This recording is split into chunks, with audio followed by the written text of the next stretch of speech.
Welcome back to Warlock Gamer Kadash, everybody playing video games. I am playing Bioshock.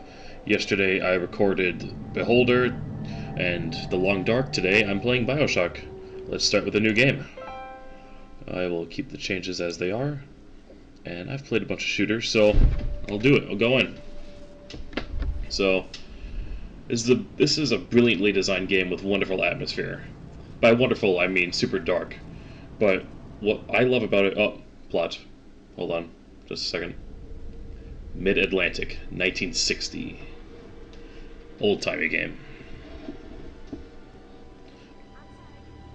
They told me, son, you're special. You were born to do great things. You know what? They were right.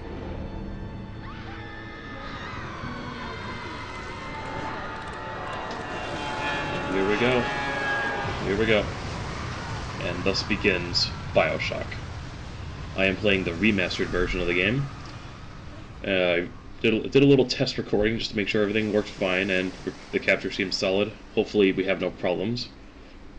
And so we begin our journey in Bioshock. We are under the water in the mid-Atlantic Ocean. We are drowning. There's a shoe. And there's a purse. Oh, a necklace. Oh, the beats are coming off. Ooh. Crazy stuff. Yeah, our plane is definitely sinking to the bottom of the ocean. And now we are surfacing. Let's go, let's begin. We got fire around us. Let's get going. Let's start playing. I love this game. One unique thing about this game is that it has a very, like I said, it has a very unique environment to it. Oh, that's gonna, yep, catching fire. The environment is, what's unique about it to me is that it's a game where the story is told in all environmentally. Where like, you could go through this game and follow the loose plot to it, and you would get the bullet points, but the world is further built when you explore the world around you. And they have a nice, clever way of, well, I shouldn't say clever way, but a nice, neat way of doing it. We're on land, and look, if you look closely at our plane, you can see it slowly sinking, little by little. If I were to stand here long enough, you would see it completely submerge. But we're not going to stand here long enough for that. We're just going to go in. I'm going to enter in, and, oh boy, the door's closing behind us. Lights. Yeah, that guy. I always found this really creepy whenever you walked in. Never was a big fan. Not a big fan of most people in the city of Rapture, which is the city we are going to enter. So this city is built on a couple main things. One is art. Free expression of art. Nothing can be censored. Another is industry. No rules or regulations on industry and business. And third is science. No regulations on scientific achievements. So let's pull this lever and travel. We are in what is called a bathysphere, which is used to explore the confines of the ocean. I'm gonna take my headphones off for a second. Alright, I'm playing in between my daughter's napping, so this could be ended at any moment. And I just realized I forgot to turn on my timer. Wonderful. Let's get that going. You guys can watch this this little movie.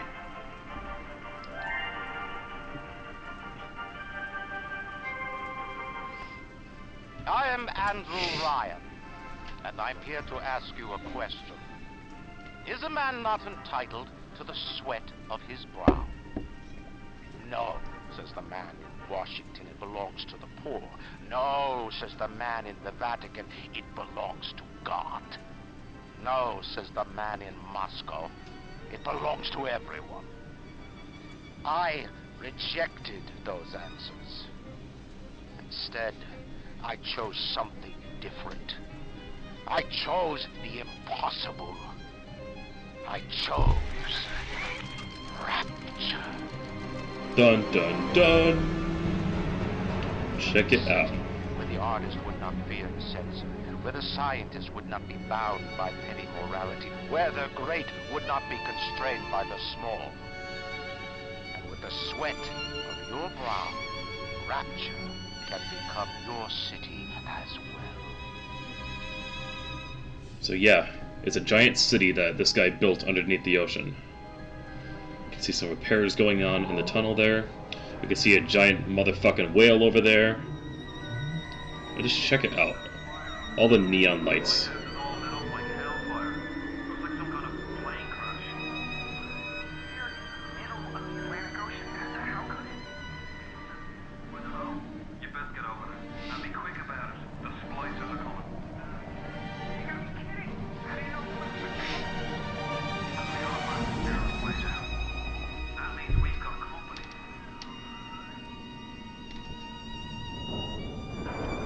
Alright, let's begin the game. We're gonna start. So this is part of another series I'm playing just to, you know, find a way to talk at my audience. Don't really, I said it before, I say it again, I don't really have much of an audience, but I really want to get better at, like, just talking while playing games. I gotta get better at that. And not tripping over my words all the time, just trying to keep something going on.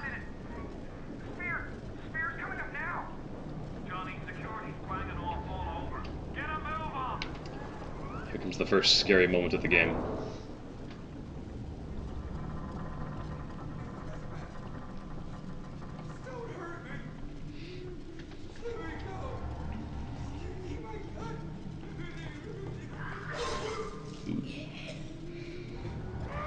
Ooh. Poor Johnny. He's just been gutted.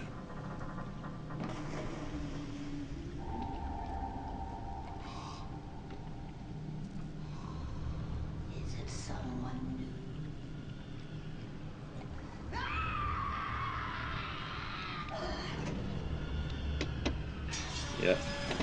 She is on the bathysphere trying to destroy things. She is messing with the mechanical wiring. She's making progress at actually getting through.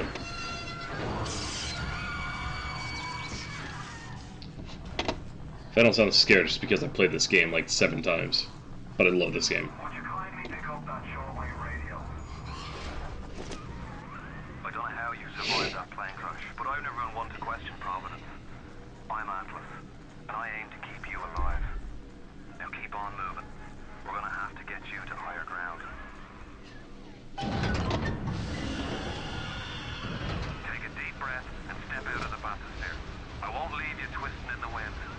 Here we go.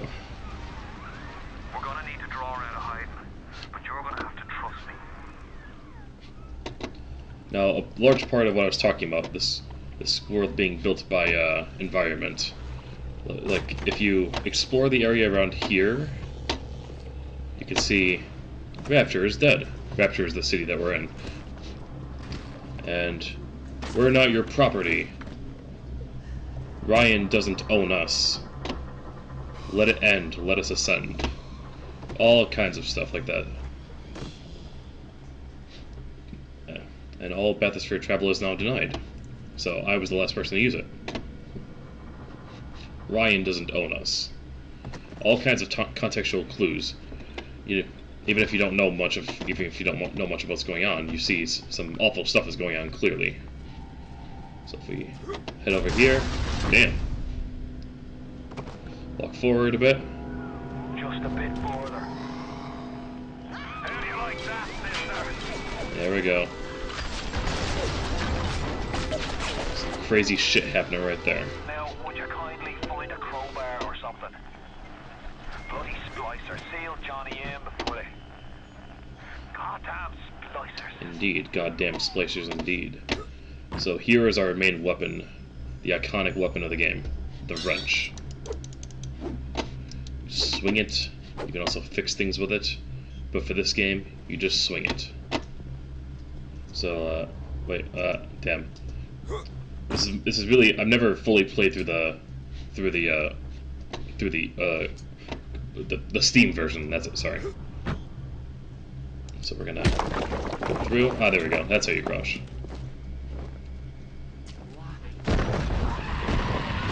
Whoa. Flaming couches. There we go. Ooh. Damn.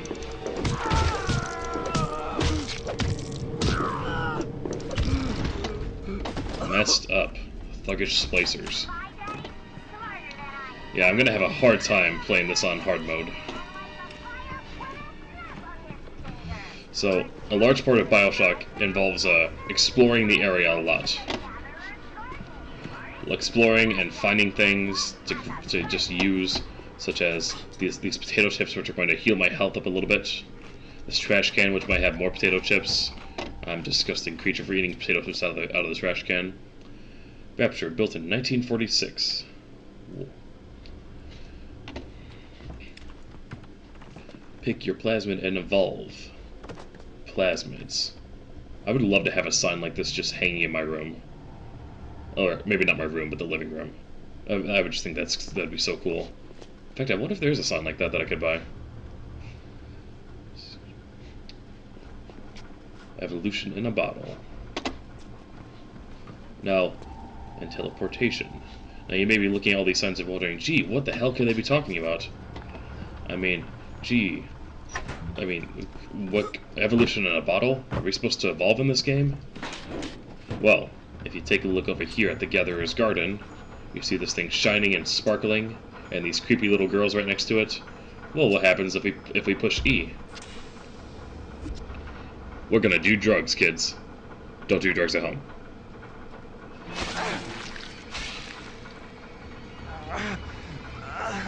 Because who wouldn't inject themselves with a needle that was just lying around? Your genetic code is being rewritten. Just hold on and everything will be fine. Did he say hold on? Or did he say jump off this railing?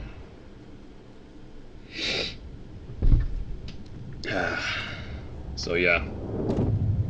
That's the thing. This little fish looks like he just had his cherry popped. Wonder if he's still got some Adam on. Such a 50s saying, such a 50s people. Or 60s actually, I think it's 1960. Let's buck weak. You're a weak shopper. And this little fish ain't worth towing it with no big daddy. Yellow always had been. You'll be no better off with a metal daddy, little fish.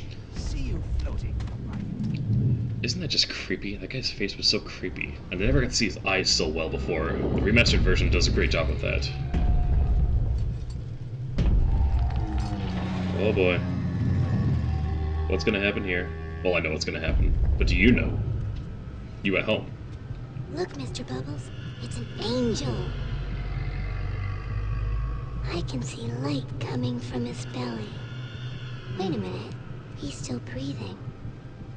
It's alright. I know he'll be an angel soon. Twisted. I never really appreciated how much they really built up the twistedness of this world and through little stuff like that. You alright, Boyle? First time plasmid's a real kick from a mule. But there's nothing like a fistful of lightning now, is there? Never really realized it, but my vision was blurry at that second I woke up, but now it's clear again. So yeah, when you inject yourself with plasmids like that, like I said, because who wouldn't just inject themselves with a random needle lying around? Hold on, gonna make sure my daughters aren't crying. I don't hear anything, so we're good. So now, evolution in a bottle, as they were saying. Well, now that evolution means I can shoot lightning out of my hands. I know, crazy, interesting stuff. I can go from the lightning bolt to my wrench. And the plane has crashed through this hallway. This is not good. Let's get out of here. We'll go through the plane, come out the other end. Everything is just getting all messed up right now. Oh boy.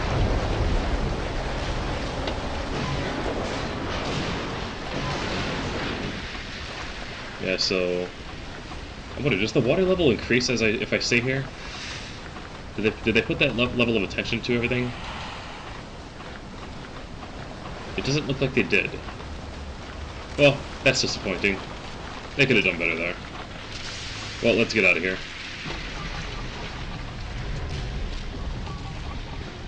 So I'm going to end this episode here. Thank you all so much for watching.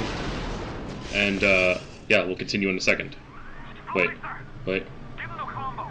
Zap him, then whack him. 1-2 punch. Remember, the 1-2 Okay, we'll kill this guy first, and then we'll get out of here. The 1-2 punch. One nice thing about the Electro Bolt, you're much more vulnerable to the wrench. More than half his health is gone now. Alright. Well then. Now I'll see you all in the next episode.